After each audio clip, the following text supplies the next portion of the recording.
The 49ers defeat the Seattle Seahawks 21-13. With this win, they capture the NFC West division. They improve to 10-4. Brock Purdy once again continues to impress.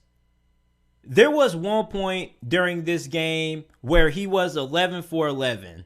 He didn't throw his first incompletion until 10 minutes into the second quarter.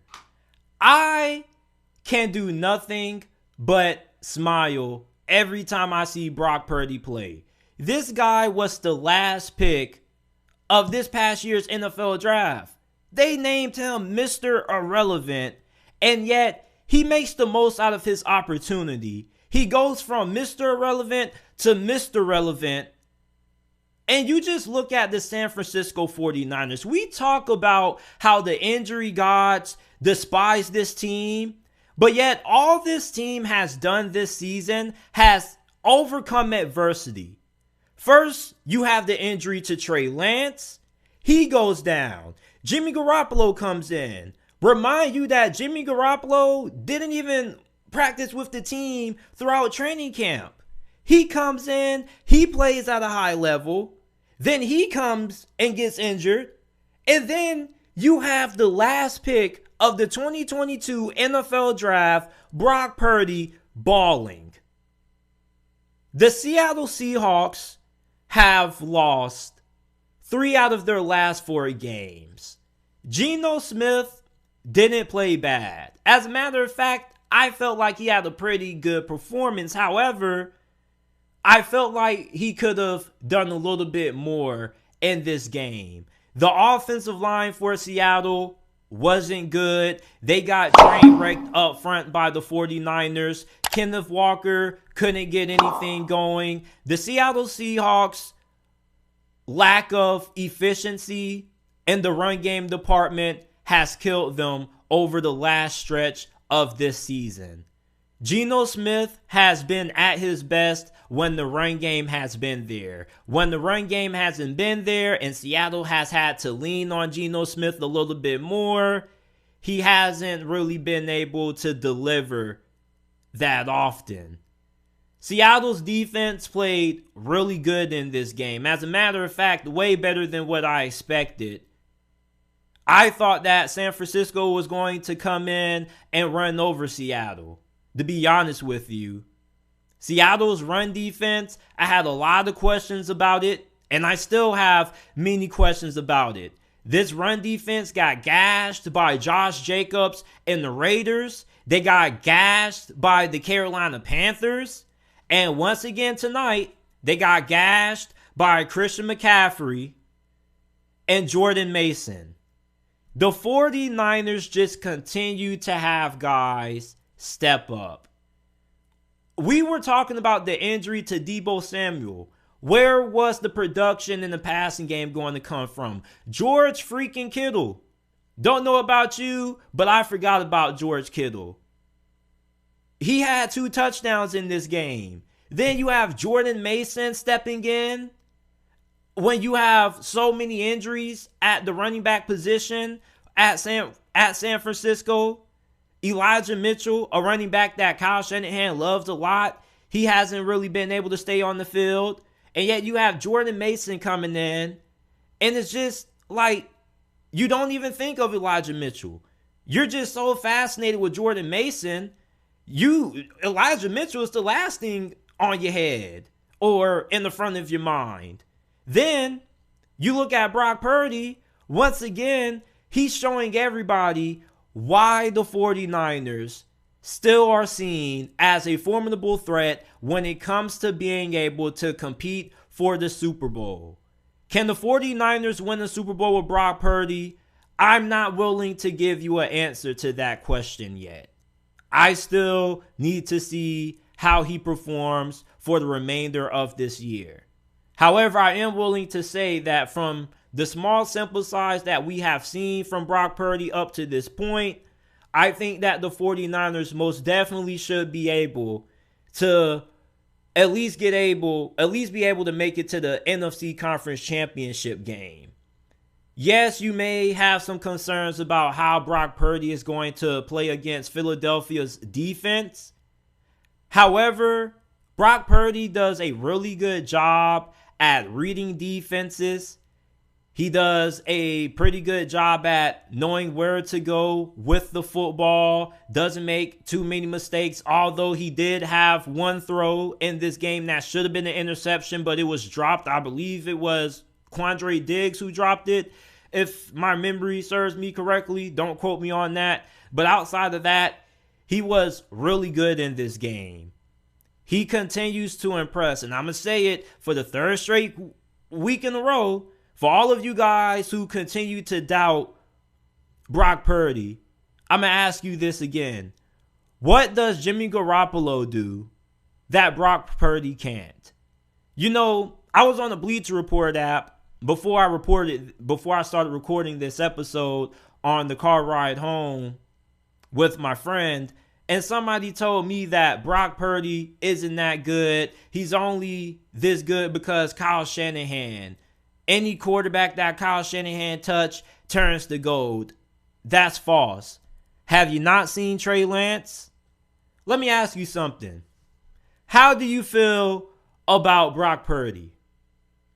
I'm pretty sure a lot of you 49ers fans feel like he's good enough to lead you to the Super Bowl right now. Now, remind you that he's only played in 3 games? And yet Trey Lance has played in 8 games. And not only do most 49ers fans not know what they have in Trey Lance, but I'm pretty sure Kyle Shanahan, John Lynch, and the rest of the 49ers organization, they don't even know what they have in Trey Lance. And he's played in more games than Brock Purdy, and yet we don't know what he is, and yet we know what Brock Purdy is at this moment. Now, of course, things can always change. Defenses adjust, especially once they get 3-4 games on you. Then they really have a good read of your tendencies, what you like to do, and your habits. But for right now, we all know who the better quarterback is between Trey Lance and Brock Purdy. And the answer right now is Brock Purdy. And we're going to talk a little bit later about Trey Lance's future and San Francisco, but we still have to talk about the 49ers. Their defense was outstanding in this game. How does Richard Sherman pronounce it? Nicholas John Bosa. This dude is a monster. Now, I'm not going to say that he should be the outright front runner for Defensive Player of the Year, because I think, honestly, the award should be split between him and Michael Parsons. Because both of these two guys have been dominating all season. I just feel like you just have to give the award to both guys. And I know you look at Nick Bosa, and he's been all good. He was phenomenal in this game. I mean, the Seattle Seahawks rookie offensive tackles, they couldn't stop him. There was a play when it was a penalty called on Charles Cross, and my homie who I was at his crib watching the game with, he was like, man, Charles Cross in the trenches, JT. I'm like, man, that man is not in the trenches. That man's just going against Nicholas John Bosa. That's all that is. The 49ers defense, wow. You know, with how good this defense is, even if Brock Purdy struggles in the playoffs, this defense is probably good enough to carry this team to the Super Bowl. Yeah, when you play Philadelphia, if you do play Philadelphia, you're going to have some concerns because their offense is really good. But outside of that, Minnesota, their offense is talented, but they have shown moments where they have been inconsistent at times.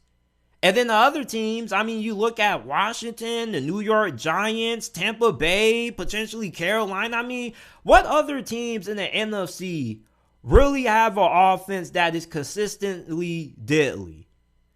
In the AFC, you have the Bills, the Chiefs, the Bengals. In the NFC, outside of Minnesota, Philadelphia, there's not really a lot of teams that really have consistently explosive play on the offensive side of football. This defense with defensive coordinator DeMeco Ryans is doing some really great things. It's really hard to throw the football on this defense. Not only is this secondary good, but these linebackers are phenomenal in pass coverage. I mean, they don't allow an inch, especially when it comes to trying to get even 1 yard on the ground. I don't know how many of you guys are like me and are a Kenneth Walker fantasy owner, but Kenneth Walker, man, I knew I should have started him in this game. I knew I shouldn't have, but at the same time, you just have to when you have that explosiveness at running back. He can pop a big play at any moment. He did pop a big play. He had a big reception, or he had a big run that got Seattle into the red zone. But outside of that, man, I mean, it was tough sledding for this Seattle Seahawks offense. Geno Smith wasn't bad. I felt like he left a couple of plays on the field. He could have done a little bit more. The Seattle Seahawks are rumoredly talking about giving him an extension. I still kind of feel like Seattle should try to see if they can land Bryce Young or CJ Stroud in the draft. I think those guys do have a little bit more of a higher upside compared to Geno Smith, because in a game like this, when everything seems to be going wrong, you need your quarterback to be able to carry your team.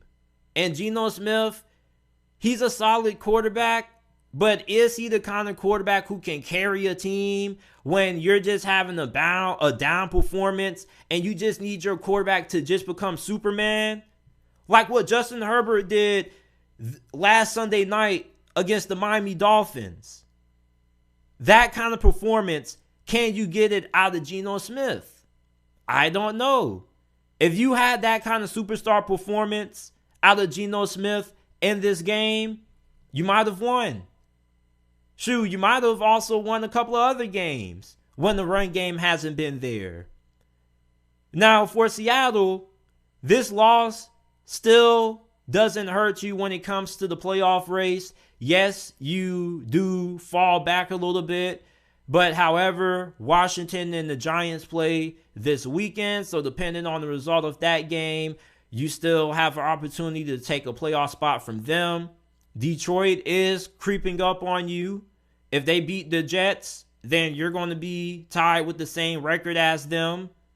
So for Seattle, if you're a Seahawks fan, your playoff hopes still are intact. However, it does become a little bit more difficult to get in because now you need way more to happen and you don't control your own destiny. But your remaining schedule, you play the Chiefs, the Jets, and then you got the Rams. That's a really tough schedule. Really tough 2-game stretch. Especially going on the road to play Kansas City. At this time of the year, it's really tough to win that Arrowhead. Then you got the Jets coming in there with that defense, with the way this offense has looked when Kenneth Walker hasn't been able to get going. Things look like they're starting to go awry in Seattle.